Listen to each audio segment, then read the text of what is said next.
Hello everyone, welcome back to my channel. I am the City Witch and today we're going to be reviewing this book that I recently completed.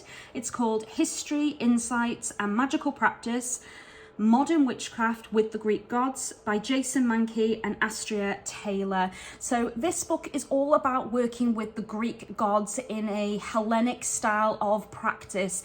So if that sounds interesting to you, hit a like and follow and continue to watch this video, and hopefully I can reveal if this book is exactly what you're looking for or not, hopefully saving you some money and time. And that is the ultimate point of me doing these book reviews, guys. So as always, I will read you the back of the book first. I will go through all of the contents of the book and show you what's inside the book. Then I will talk to you about the positives and the negatives that I personally noticed and experienced when I was going through the book. And of course, at the end, I will score it from 1 to 10 and let you know if it made it into my magical library or not. So let's get started. Let's start our journey by reading the back of the book. A Witch's 21st Century Guide to Making Magic with the Greek Gods. The ancient Greek gods surround us even now in our modern world. From Aphrodite to Zeus, this book reveals the origins of more than 60 deities and other mythological figures, including the Olympians, Titans, and primordial forces. Explore how they've been worshipped across the centuries and how you can work with them in your own practice. You'll meet the gods one by one, exploring their history, unique correspondences, and personal insights from contributing authors who work with them magically. This book also provides rituals and spells to connect with each deity, draw down the moon with Selene, cast a courage spell with Aries, and reclaim lost parts of yourself with a ritual for Persephone. By inviting these divine beings into your practice, you can cultivate a magical life that satisfies your soul to its very core. Okay, so let's take a look at the contents of the book.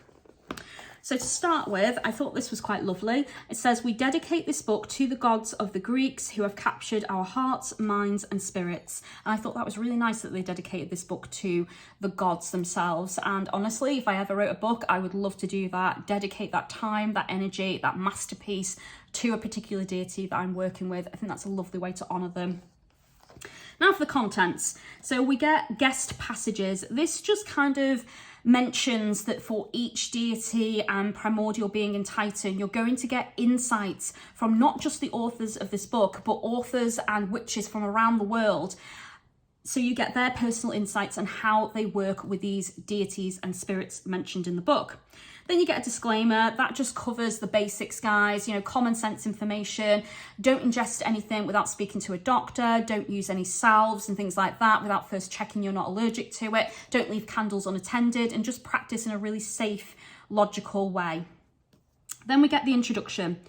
The allure of the Greek gods. So this kind of covers why we are still to date fascinated by the Greek gods and why they are some of the most popular deities to work with around the world, and how they've stood the test of time, how they've captured our hearts and souls and really inspired us over the centuries. So that was an absolutely gorgeous, beautiful written introduction.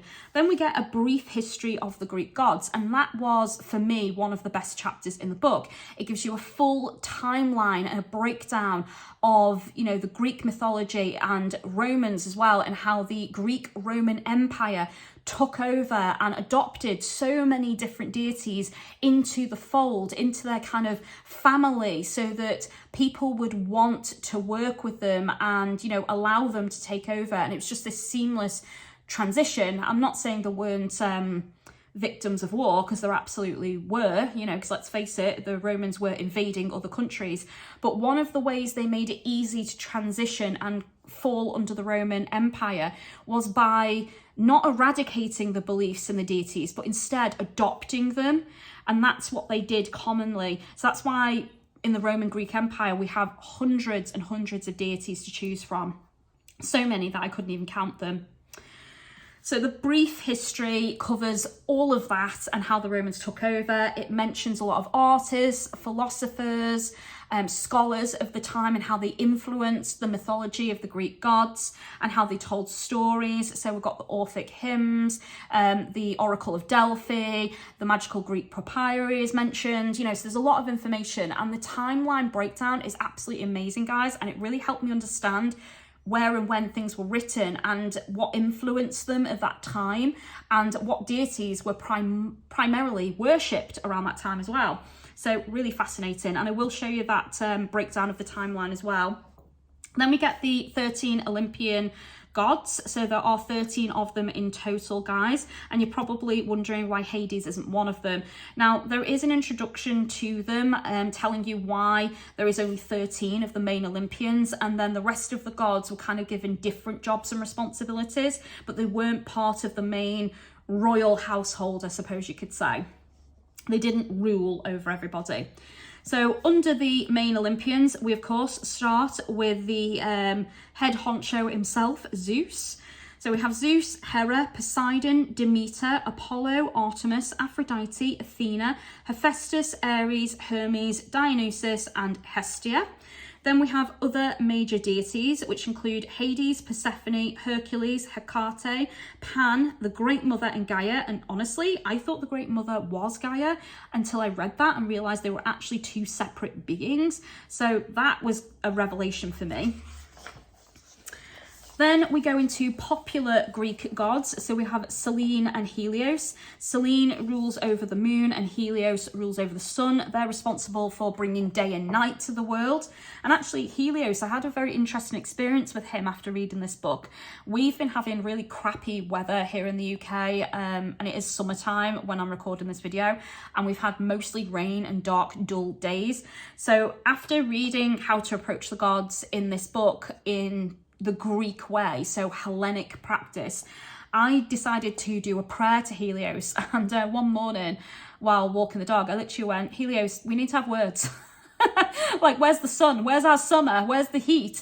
What's going on? Can we have some nice days, please? Because we're really getting depressed and miserable with what we're experiencing here in the UK, and we need some sunshine in our life.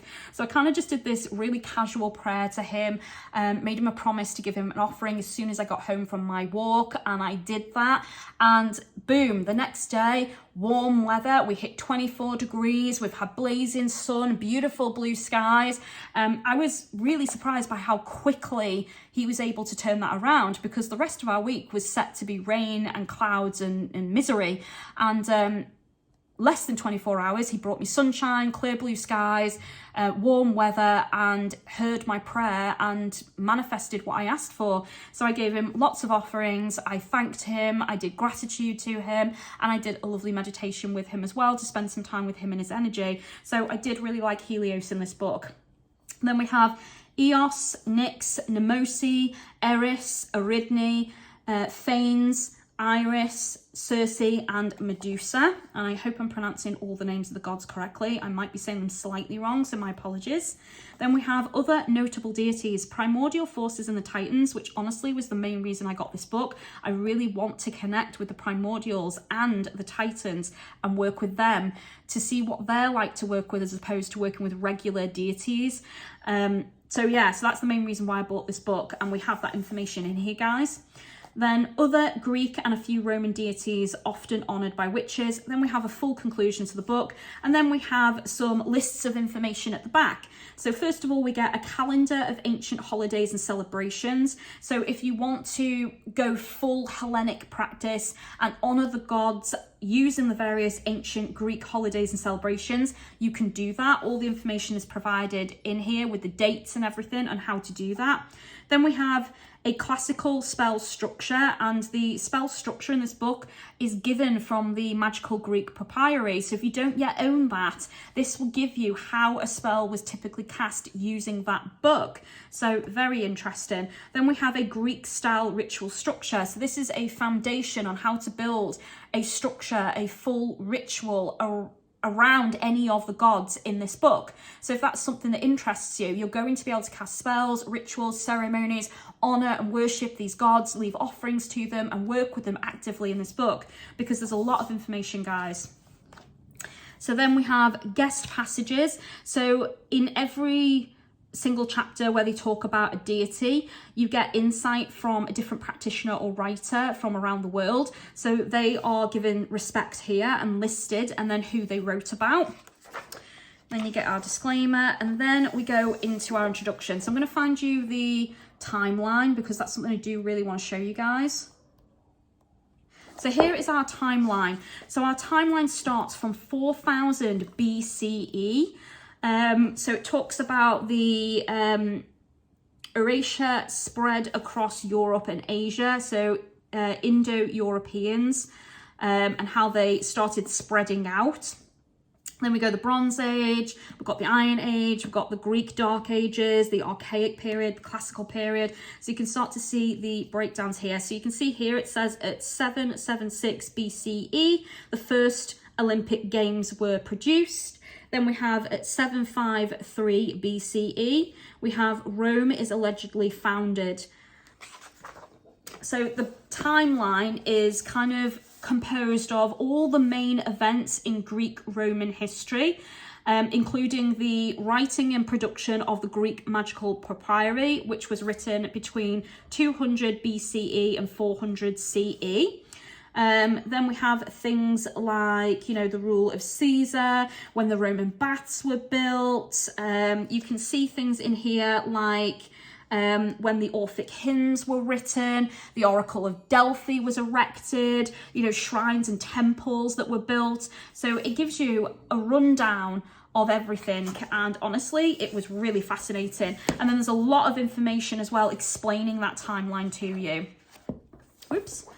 So let me now show you the gods and how each section is laid out. So we'll start with Zeus, because he is the king. So we have his lightning bolt, which is the symbol they chose to use to represent him. And then obviously it tells you that Jason Mankey was the one who wrote this particular section.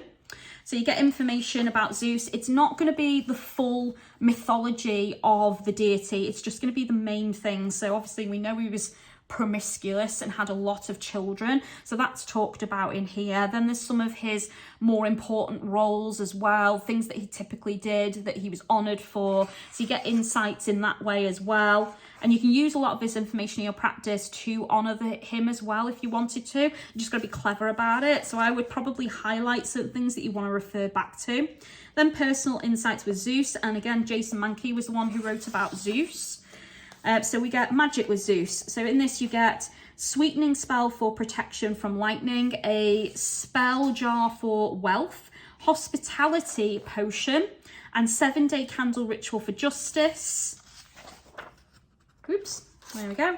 And then we have truth binding spell as well. So you do get quite a bit of information for each deity, and each of the spells and rituals or exercises and offerings given, they're all relevant to that particular deity. So it varies a lot depending on who you're reading about. So all of the gods are laid out like that. And then going into other deities. So it's the same with those. You get personal insights on how to work with them, how other witches have worked with them, different things to do. So magic with Persephone. We have ritual for reclaiming the lost parts of yourself, which actually was really interesting. With Hercules, because that was not somebody that I ever thought to work with. So with him, it says Hercules as protector ritual. So how to call upon him for protection. That does incorporate the directions and the winds. And then of course we get my goddess Hecate. And with her, they talk about spell for protection from evil spirits, keys to witchcraft ritual, the tablet spell for curses, hexes, or blessings, necromancy ritual as well. And then we get the Great Mother, which, like I said, I confused her with Gaia. There isn't actually anything to do with her, but it's just kind of explaining that she's not the same as Gaia and they are two separate beings. So I do appreciate that that was put in here. And then we have grounding ritual with Gaia, which I actually did, and that was really interesting. Then we go into our other deities. And as you can see, I actually have here that I want to do this one. So this one was shadow work with Nyx. I thought I'd give that a whirl, so that's something I haven't actually tried yet. And then let's take a look at the primordials. So you get your primordials here at the back of the book, and it lists them all and gives you a brief rundown on who they are. So you've got Aether, Chaos, Erebos, Eros, Hermia, Oranos, Aurea, Pontos, Tartarus, and Thalassea, and I hope I'm saying that correctly. And then we go into the Titans and who they were. So just to name a few, because there's quite a few Titans, we've got Kronos, Astara, we've got Dion, Leto, Oceanus, Phoebe, Rhea, Styx, Theus, Thea, and Themis. So there's quite a few different ones there. And then there is, of course, some honourable mentions for a few other deities you might want to work with. So they included ones like Charon, Eros, Flora, the Fates, Hebe, Hermaphroditus, Hypnos, Icarus, Medusa and Medea, the Muses, Nemesis and Nike. We've got the Satyrs, Thanatos, Triton, and you've also got the Four Winds. So there's a lot of different spirits that you can work with in this book. And then, of course, your conclusion. So I'll show you the Greek festivals and holidays. So everything is listed in order. So day after the new moon and how you typically honour that. End of January, going through to February. So it starts at the beginning of the year and guides you through your year. So you can literally just work through this and perform all the different rituals and holidays. And it just gives you an idea of what they were for. Lupercalia is one that I like to honour. So it says Lupercalia was dedicated to fertility and purification. Many modern pagans believe that this festival was a precursor to the more modern celebration of Valentine's Day. So it is kind of a sex and love kind of ritual, but also about purity and fertility. Then here we get the classical spell structure, which it tells you straight away comes from the magical Greek papyri, and it tells you how to structure your spell Greek Hellenic style. And then the same thing is done for your ritual structure over here as well. So that starts with your procession, the cleansing and offering, and the example used is Hestia, but obviously you can do this with any deity in this book. So offerings to Hestia, or the god that you're working with, welcoming the gods, giving the offerings, prayers to the gods, and then your activity or ritual. So this is whatever you want to do with that deity, be it a spell, a ritual, or a ceremony, or a meditation. And then gratitude and final offerings, and then a summary on how to close everything down. And then you get some acknowledgements, and then of course you get a further reading list at the back. So what did I like about this book? I personally thought this was an excellent beginner-friendly book. It's not too complicated at all, and anyone can pick this up and begin their Hellenic journey with the Greek gods. It introduces the gods in a really interesting and easy way. It gives you a good starting point to get to know the deities and how to introduce yourself to them in order to forge that all-important relationship.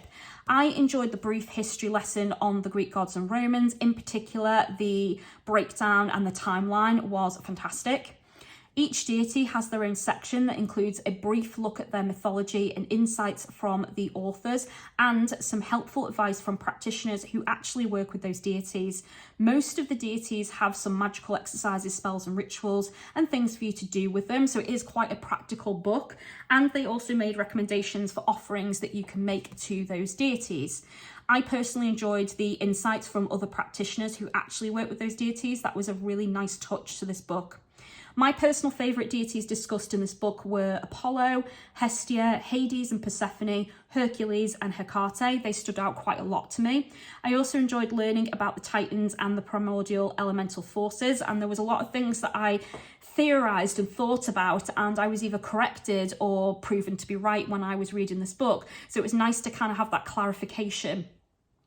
Ares was a deity that stood out to me a lot as well, but I actually felt very sorry for him because the way that he was talked about in this book kind of presents him in a really negative light. So I actually went out my way to do some research about Ares because they were unable to find anyone working with him, which was a bit of a shame. So I did my own research because I actually liked his energy and I wanted to learn more about him. And I found a really nice myth that tells the story of how Ares killed Poseidon's son. And I'm gonna try and pronounce his name, but I'll probably get it wrong, so I will spell it out. It's spelled Halirrhothis. So I think it's pronounced Hellerithus. So the reason that Ares killed Hellerithus was for attacking and raping Alcippe. So Alcippe is Ares's daughter. Ares was put on trial by Zeus and was declared a murderer for murdering a god. So Zeus wanted to make an example of him, because you can't go around murdering other gods. That's not allowed. But after hearing the story, the Olympian goddesses ruled in Ares's favour, declaring that he should not be punished for doing the right thing because Poseidon's son was a rapist. After that, Ares was given a new epiphetical title known as Protector of Mistreated Women.